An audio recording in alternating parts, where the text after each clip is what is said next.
Hello everyone. आज के class में देखेंगे इफ़ेक्ट्स ऑफ एयर पॉल्यूशन। ठीक है कि क्या क्या इफ़ेक्ट्स होते हैं एयर पॉल्यूशन के, क्या क्या इसका असर हम लोग इंसान पर या फिर इन्वायरमेंट पर दिखते हैं, तो उसके बारे में हम इसमें शॉर्ट में इसको डिस्कशन करेंगे। ठीक है, इसको अगर लंबा बात करें तो इसका 10 क्लास भी अगर करेंगे तो कम पड़ जाएगा, लेकिन इसको एक क्लास में वाइंड अप करना है सिलेबस के अनुसार। तो हम इसमें देखते हैं कि एयर पोल्यूशन जो है इफेक्ट आवर हेल्थ, हम लोग का हेल्थ है बहुत ही तरीके से अगर देखा जाए तो हमारे हेल्थ को ये नुकसान पहुंचाता है। मेनली जो है सांस लेंगे, ठीक है, हवा है तो सांस ही लेंगे, और जब सांस उसको लेंगे तो उसके अनुसार मेन जो है रेस्पिरेशन का प्रॉब्लम होगा, लंग्स में जो प्रॉब्लम होंगे उस चीज़ वही चीज़ का उसी से बहुत सारा डिजीज है वो चीज़ हमें होंगे। ठीक है, तो कौन कौन से प्रॉब्लम है इसको देखते हैं। रेस्पिरेटरी एंड कार्डियोवास्कुलर डिजीज, ठीक है, उसी से लंग्स का जो फंक्शन है, लंग्स का फंक्शनिंग उसको इफेक्ट करेगा। उसके बाद आपका respiratory sensor, difficulty in breathing, ठीक है, सांस लेने में आपको दिक्कत होगा, कफिंग होगा। अगर सांस लेने में दिक्कत होगा और मतलब थ्रोट है और मॉइस्ट उस ढंग से नहीं रहेगा, सूखा पड़ जाएगा, तो उसके अनुसार यहाँ पे कफ ज़्यादा होगा। ठीक है, और रेस्पिरेशन में इन्फेक्शन हो सकता है लॉन्ग टाइम में। जैसे कि अगर मान देखिए होता क्या है कि हम सांस ले रहे हैं, अगर जहाँ पे धूल बहुत ज़्यादा है, एग्जाम्पल के लिए कि जहाँ मार्बल्स कटिंग हो रहे हैं, मार्बल्स जहाँ कटिंग होते हैं तो चट्टान से वहाँ मार्बल कटिंग होते हैं, वो क्या करते हैं बहुत सा धूल उड़ते रहते हैं। अब इंडस्ट्री वाला जो क्या करते हैं, मजदूर को जो रखते हैं तो उसको किट नहीं प्रोवाइड करेंगे सही से कि मास्क वो लगा सके। ठीक है, और अगर मास्क लगाना भी हो तो जो लेबर क्लास होते हैं वो सोचते हैं कौन इतना मेहनत करे। जैसे हम लोग भी हैं, हम लोग को पता है कि अभी कोरोना के टाइम में मास्क लगा के ही सुरक्षित है, लेकिन हम लोग भी लापरवाही करते हैं। मैक्सिमम टाइम क्या करते हैं, हम मास्क लगाते नहीं हैं। ठीक है, तो उन लोग जो मजदूर हैं उनको बहुत सा काम करना है, कितने टाइम तक मास्क लगेंगे, तो वो क्या करते हैं हैबिचुएटेड हो जाते हैं और लगता है कि इसको छोड़ दें। लेकिन एक दिन, 2 दिन, 10 दिन, एक सप्ताह, मतलब 10 दिन, एक महीना, फिर उसके बाद साल, 2 साल, 10 साल, ऐसे काम करते करते क्या होता है, थोड़े थोड़े पार्टिकल्स लंग्स में सेटल होते हैं, और लंग्स में इतना ज़्यादा पार्टिकल्स सेटल हो जाते हैं कि उसको रेस्पिरेशन में बहुत ज़्यादा दिक्कत होता है। थोड़ा थोड़ा पार्टिकल्स भी अगर लंग्स में जा रहे हैं तो कितनी वो डिजीज क्रिएट करेंगे। ठीक है, और रेस्पिरेशन, अगर बिना रेस्पिरेशन के तो हम रह नहीं पाएंगे। ठीक है, तो जितना नुकसान अगर सिगरेट पीने से नहीं हो रहा है, उससे ज़्यादा नुकसान इससे हो रहा है कि डेली कुछ 10 पार्टिकल्स जो कि अनवांटेड है लंग्स में हमारा सेटल हो रहे हैं। ठीक है, सिमिलर वे में इंडस्ट्री में है, जहाँ केमिकल्स हैं, जहाँ बहुत सारा गैसेज उस ढंग से रिलीज हो रहे हैं और वहाँ पे उस माहौल में काम कर रहे हैं, जहाँ में मान के जो थर्मल पावर प्लांट है वहाँ पे कोल का बर्निंग या स्मोक है। ठीक है, वहाँ पे हम लोग काम कर रहे हैं, तो कोल के पार्टिकल्स, आप कभी जाएंगे थर्मल पावर प्लांट में या फिर कोल माइनिंग में, जहाँ पे कोल माइनिंग होते हैं, तो वहाँ अगर जाएंगे तो हवा में आप देखेंगे कि हवा प्योर वाइट नहीं रहेंगे, उसमें काले काले पार्टिकल्स आपको दिन के टाइम में दिखेंगे। सुबह देखेंगे तो सुबह वो साफ रहते हैं, सुबह 6 बजे, क्योंकि रात भर में सेटल हो जाते हैं, नीचे ज़मीन पे आ जाते हैं। लेकिन बाकी अगर दोपहर को, शाम को देखेंगे तो हवा में क्लियर आपको नहीं दिखेगा, कितना ज़्यादा पॉल्यूशन रहते हैं। वो पॉल्यूशन कहाँ, अगर ब्रीथ लेंगे तो वो हमारे सांस में जाएंगे, लंग्स में जाएंगे। ठीक है,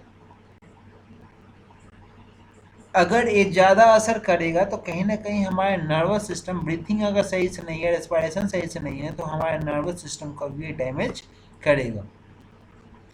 इंक्लूडिंग नर्वस सिस्टम से ब्रेन कनेक्टेड है तो ब्रेन, और ब्रेन कनेक्टेड है तो हमारा आईक्यू लेवल या हमारे आने वाले बच्चे का, ठीक है, क्योंकि जेनेटिक है तो हमारे बच्चे वाला आने वाले बच्चे का जेनेटिक या आई जेनेटिक की वजह से आईक्यू लेवल उसका कम हो सकता है, उसका लर्निंग का प्रोसेस स्लो हो सकता है, ठीक है, क्योंकि नर्वस सिस्टम डैमेज है, मेमोरी उसका लॉस हो सकता है या मेमोरी उसका कम रहेगा, और उसका बिहेवियर भी चेंज यहाँ पे दिख सकता है, ठीक है।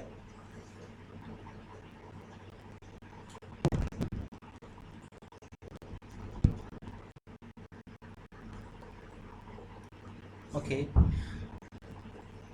नेक्स्ट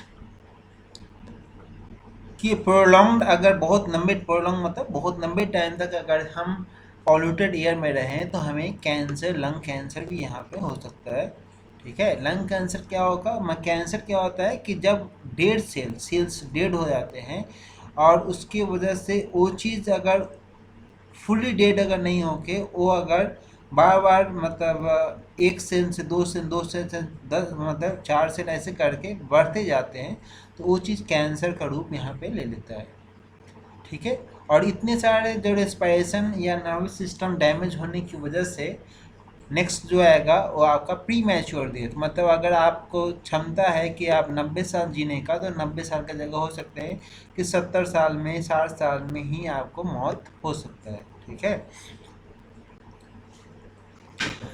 कुछ लोग होते हैं जिसको मतलब जेनेटिक फॉर्म में, या फिर वो क्या होते हैं ज़्यादा जो सावधान होते हैं, जो मतलब उस इन्वायरमेंट में नहीं रहे हैं, तो वो ज़्यादा सेंसिटिव होते हैं, ज़्यादा एलर्जिक होते हैं, और उसको ज़्यादा यहाँ पे नुकसान होता है। जैसे कि किसी चीज़ में देखिए, पानी है, आप कुछ इंसान होते हैं कि वो आरओ वाटर ही पीते हैं, और आरओ वाटर पी रहे हैं तो नॉर्मल वाटर जिस दिन पियेंगे, अगर 2-4 दिन नॉर्मल वाटर पीनी है तो उसका तबीयत खराब हो जाता है, क्योंकि उसका आदत बना हुआ है आरओ वाटर पीने का प्योर। सिमिलर वे में कुछ इंसान हैं जो कि बहुत ज़्यादा सेंसिटिव हैं, तो वो अगर पॉल्यूटेड एयर अगर लेते हैं तो उसको यहाँ पे दिक्कत हो सकता है। इसके अलावा भी बहुत सारा ऐसे पेशेंट है जो अस्थमा का पेशेंट है, ठीक है, तो उसको तो और ज़्यादा दिक्कत है, तो वो सम सेंसिटिव इंडिविजुअल्स होते हैं जिसको ज़्यादा ये रिस्क होता है, ओके। कुछ ऐसे लोग हैं जिसका प्री एग्जिस्टिंग मतलब पहले से हार्ट या लंग्स का डिजीज है, उसको भी बहुत ज़्यादा दिक्कत है, उसका लंग हार्ट फेल हो जाएगा। अस्थमा का दिक्कत, क्रोनिक ब्रोंकिटिस जो हमारे लंग्स में होते हैं, लंग्स के पार्ट में आपका अगर ये पार्ट मान के चले आपका लंग्स है, ठीक है, तो इसमें बहुत सारा सेल्स होते हैं, बहुत सारा थिन्स यहाँ पे थ्रेड टाइप का, जैसे कि बाल जितने हेयर्स के साइज उससे भी पतनी पतनी यहाँ पे बहुत सारा सेल्स होते हैं, सेंसिटिव सेल्स, जो कि यहाँ पे एब्जॉर्ब करते हैं, ब्लड से वेसल से कनेक्ट होते हैं, ठीक है, ऑक्सीजन को यहाँ पे ऑब्जर्व करते हैं। तो वो चीज़ अगर वहाँ पे अगर पूरा पॉल्यूटेड एयर इस पर जमा हो जाएगा तो उसका जो कम्बाइनेशन है उसको इफेक्ट करेगा, ऑक्सीजन का खून से मिलने का रेट है वो स्लो हो जाएगा, ठीक है। इसके अलावा डायबिटीज पेशेंट, ओल्डर मतलब जो एजेड आदमी है उसको यहाँ पे दिक्कत हो सकता है,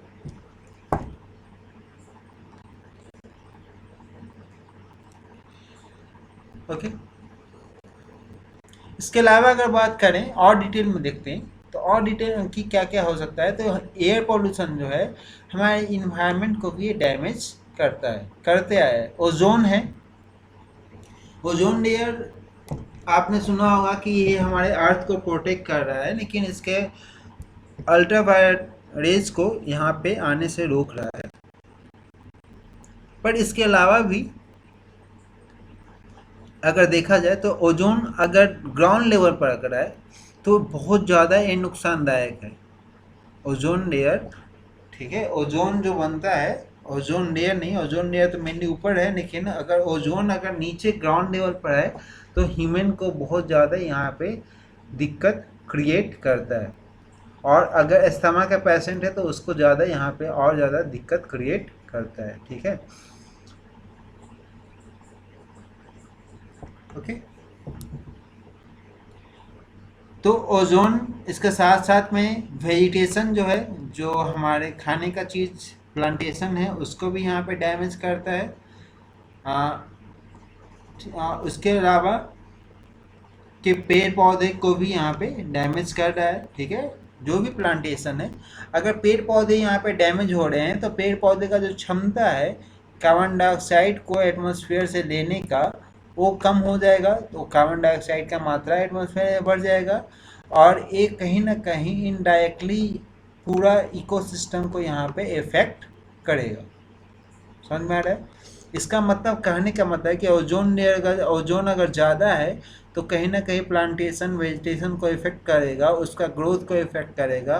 प्लांट या वेजिटेशन अगर सही से ग्रोथ नहीं होगा तो उसका कार्बन डाइऑक्साइड लेने का इन्वायरमेंट से क्षमता कम हो जाएगा, क्योंकि फोटोसिंथेसिस कम होगा, और उसकी वजह से डैमेज जो होगा, क्योंकि पूरा इकोसिस्टम का जो कंपोजिशन है एयर का वो डिस्टर्ब हो जाएगा, कार्बन डाइऑक्साइड ज़्यादा होगा, ग्लोबल वार्मिंग का असर होगा, तो सब कुछ इकोसिस्टम यहाँ पे डिस्टर्ब हो जाएगा।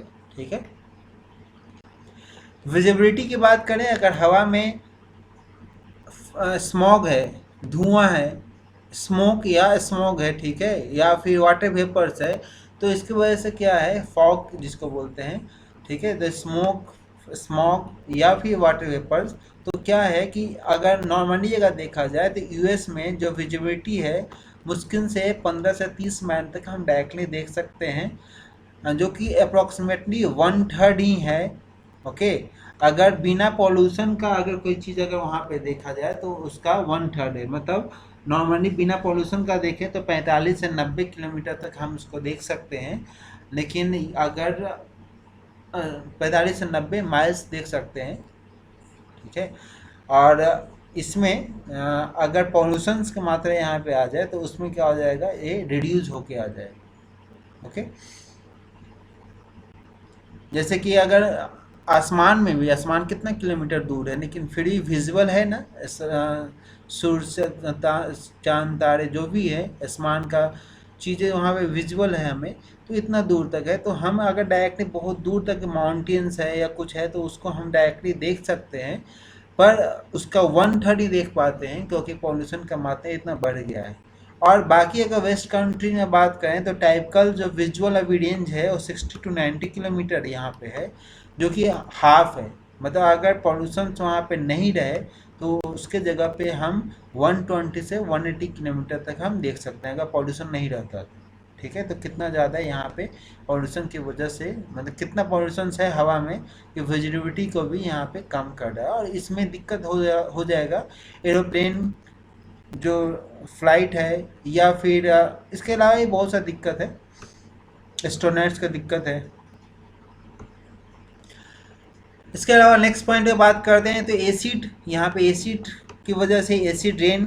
ठीक है, एसिड रेन किसकी वजह से, जो कंपाउंड्स है जैसे कि सल्फर ऑक्साइड है, नाइट्रोजन के ऑक्साइड्स हैं, तो उसके ऑक्साइड्स की वजह से यहाँ पे अर्थ सरफेस पे एसिड रेन होगा, और एक ये चीज़ क्या करेगा, अर्थ सरफेस पर यहाँ पे मतलब सेटल डाउन हो जाएगा। हवा में sulphur oxide, nitrogen, oxides of nitrogen यहाँ पे है, वो बारिश की वजह से क्या होगा, नीचे सेटल होगा, अर्थ के लेयर पर, सॉइल में यहाँ पे आएगा। ओके, तो ये चीज़ या तो ड्राई हो सकता है, ड्राई मतलब सिर्फ हवा, या फिर वेट हो सकता है एसिड रेन के फॉर्म में। ठीक है, तो ये हो जाएगा आपका एसिड रेन के फॉर्म में। एसिड रेन कहीं भी हो सकता है, और कहीं कहीं देखिए जहाँ पे इंडस्ट्री का एरिया बहुत ज़्यादा है तो उसमें क्या हो जाएगा कि एसिड रेन वहाँ पे नॉर्मल प्रेसिपिटेशन से 100 गुना टाइम्स ज़्यादा वहाँ पे एसिड रेन हो सकता है, मतलब इतना डेंजरस वहाँ पे एसिड रेन होगा कि उसका जो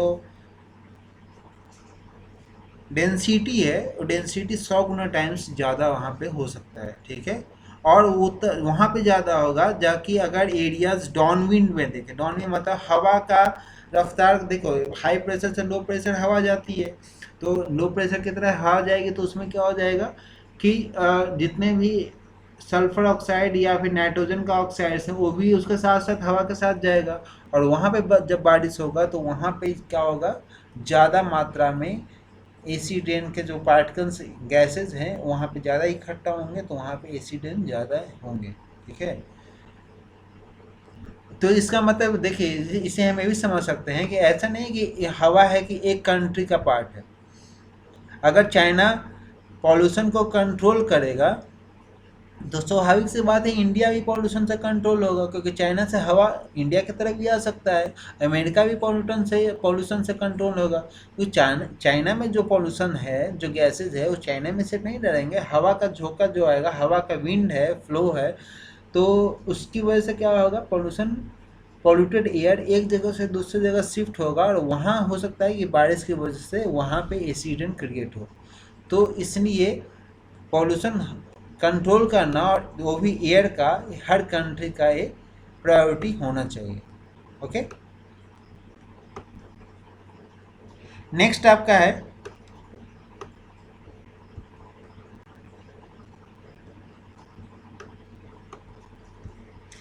कि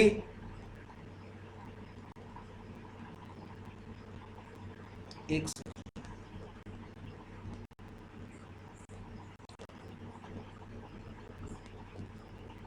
नेक्स्ट इसमें है कि एक्सीडेंट की वजह से chemical and physical properties of soil जो है वो भी आपका डैमेज होगा। ओके, तो chemical and physical properties of soil इस पार्ट को भी डैमेज करेगा, जो कि आपका इसकी वजह से एग्रीकल्चर यहाँ पे आपका डैमेज होगा।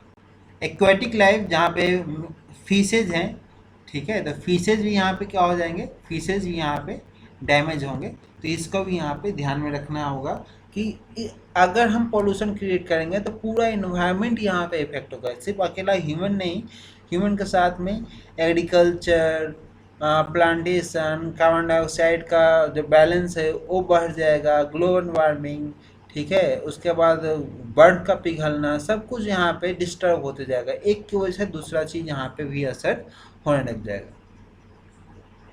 ओके, क्लाइमेट में जो फोर्सेस है, दो तरह के फोर्सेज हैं। एक होता है, देखिए क्लाइमेट फोर्सेस क्या है, दो तरह के हैं। इसको अगर समझते हैं कि क्या है, एक होता है जो कि हवा से, हवा जो कि गैसेज है वो आपका हीट को ज़्यादा एब्जॉर्ब करता है और अर्थ का टेम्परेचर इंक्रीज करता है। जैसे कि जो भी ग्रीन हाउस गैसेज हैं, 6 तरह के ग्रीन हाउस गैसेज हैं, वो क्या करता है, अर्थ के टेम्परेचर को इंक्रीज कर रहा है। दूसरा चीज़ है कि कुछ गैसेज ऐसे हैं जो अर्थ के टेम्परेचर को कूल कर रहा है। दोनों कहीं ना कहीं अपने तरह से नुकसानदायक है। अगर ज़्यादा टेम्परेचर इंक्रीज हो गया तो रहना मुश्किल हो जाएगा, और ज़्यादा टेम्परेचर कूल रहा तो प्लांटेशन सही से नहीं हो पाएगा। ठीक है, तो दोनों कहीं ना कहीं अपने जगह में दिक्कत है। और क्लाइमेट फोर्सेस किस वजह से होते हैं, इस वजह से गैसेस, जो कि गैसेस नाइट्रोजन और सल्फर का ऑक्साइड्स, ये सब चीज़ हमने डिस्कस किया, ग्रीन हाउस गैसेस डिस्कस किया, या फिर एरोसोल्स क्या होंगे, सॉलिड या फिर लिक्विड का ड्रॉपलेट्स जो कि हवा में सस्पेंडेड है। ठीक है, तो इस वजह से, या ट्रेडिशनल एयर पॉल्यूटेंट्स जैसे कि ओजोन। ठीक है, तो ये ओजोन भी बहुत ज़्यादा नुकसानदायक है। ओजोन डायरेक्टली नहीं होते हैं, सेकेंडरी टाइप्स ऑफ हैं, कि अगर दो अलग अलग गैसेस के फॉर्म में जब कंबाइन होते हैं तो ओजोन बनते हैं। तो ये भी अगर ग्राउंड लेवल पर रहेगा ओजोन तो भी यहाँ पे नुकसानदायक है। ठीक है, इसमें और अगर पॉइंट देखें तो ग्रीन हाउस गैसेस सब कुछ यहाँ पे डिस्कशन कर लिया है प्रीवियस क्लासेस में, कि ग्रीन हाउस गैसेस 6 तरह के 6 types of green house gases हैं, वो कैसे इफेक्ट करते हैं। प्रीवियस यूनिट में इसका पूरा डिस्कशन कर लिए। ठीक है, तो यहाँ तक क्लास को वाइंड अप करते हैं आज के। Thank you.